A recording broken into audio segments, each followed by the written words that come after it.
दोस्तों नमो बुद्धाय, क्रांतिकारी जय भीम। दोस्तों मेरा नाम है निहाल और आप देख रहे हो विश्व हिट 24/7। दोस्तों हम नागपुर से पूरे महाराष्ट्र में धम्म यात्रा कवर कर रहे हैं। तो आज की क्या अपडेट है हम देखने की कोशिश करेंगे। दोस्तों आप सभी से गुजारिश है कि आप इस चैनल को सब्सक्राइब कीजिए, लाइक कीजिए और शेयर कीजिए। आज की क्या अपडेट है चलिए हम देखते हैं।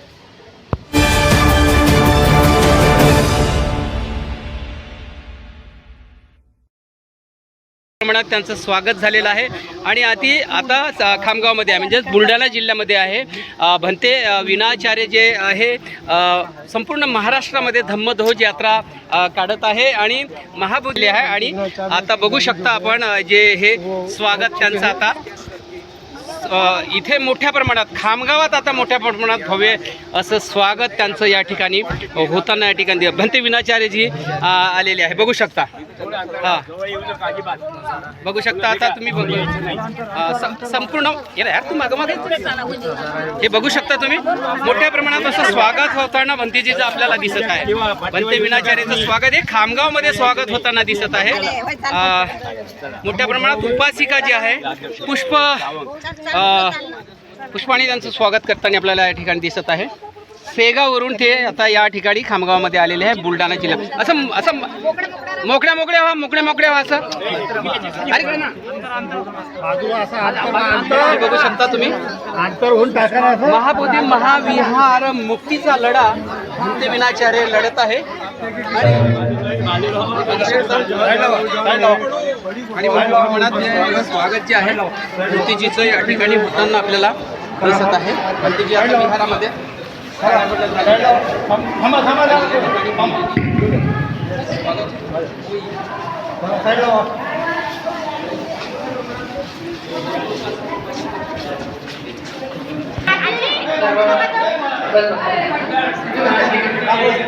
सर्व श्रद्धावान बौद्ध उपासक तथा उपासिकांना सूचना आहे।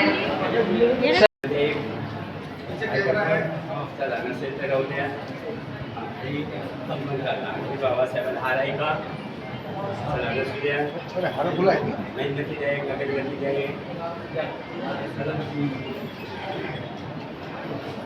एवढे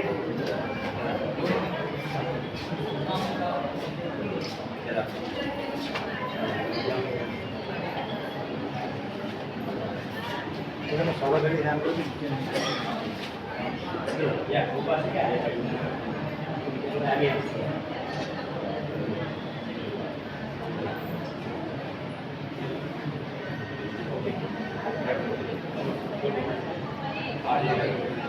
त्याच्या ताब्यात आजोळ्याची भूमी बुद्धं नमामि धम्मं नमामि संघं नमामि। त्याचप्रमाणे आपल्या भारतीय बौद्ध महासभेच्या आणि वंचित बहुजन आघाडीच्या जे पदाधिकारी असतील, जिल्हाध्यक्ष, जिल्हा सचिव यांनी सुद्धा यायचं आहे। आयोजक समितीमधील सर्व सदस्यांनी विनंती आहे की त्यांनी समोर यावे।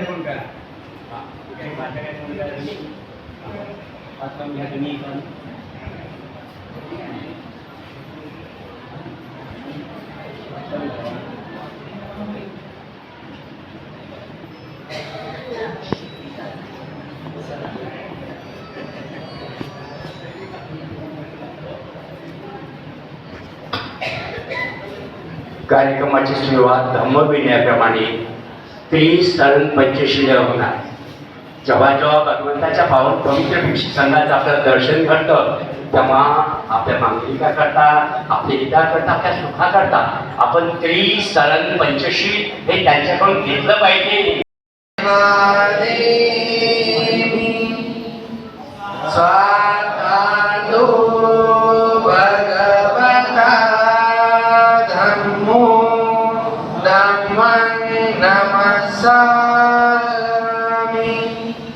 सुपरिमन्नो भगवतो सावक संघो संघं नमामि। सगळ्यांनी एक आवाजात म्हणायचं आहे, ओकास वंदामि वंदे द्वार मैया कर सब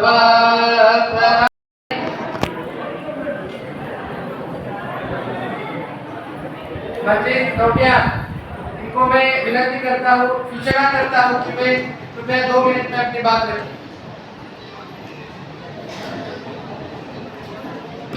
सरांनी जोरदार टाळ्या वाजवून त्यांचे स्वागत करायचं आहे.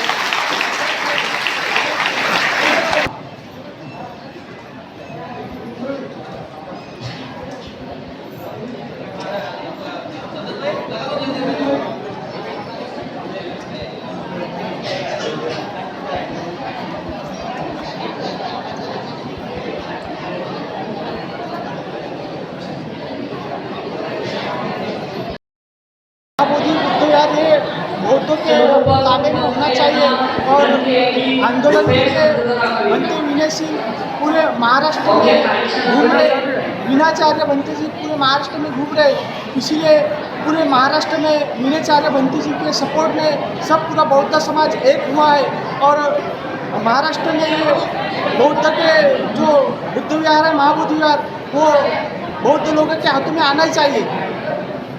क्या लग रहा है कि सरकार कुछ नहीं, सरकार की तरफ से कोई बयान नहीं है? सर सरकार सोई हुई है, सरकार कुछ ले रही है। बौद्ध समाज के जो बौद्ध विहार है उसके बारे में सरकार कुछ ही निर्णय नहीं ले रही।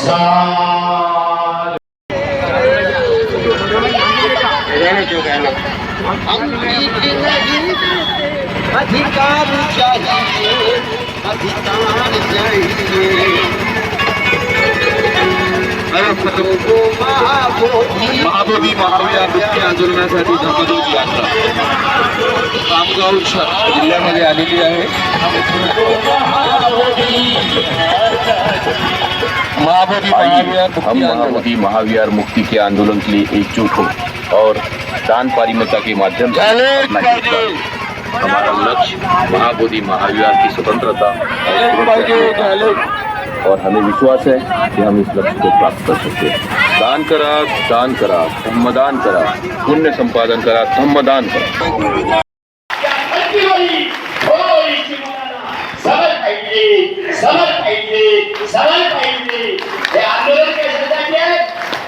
एक बाबतीत मला मुद्दा आवाजाने पाहायचं नाही। जगाचा वंदनीय बुद्ध म्हणून थोरला आहे। जगाचा वंदनीय बुद्ध म्हणून थोरला आहे। गाजोला साया देव धर्मवी श्वामध्ये साया देव धर्म विश्वामध्ये बुद्ध थोरला आहे। जगाचा वंदनीय बुद्ध म्हणून जोडला आहे।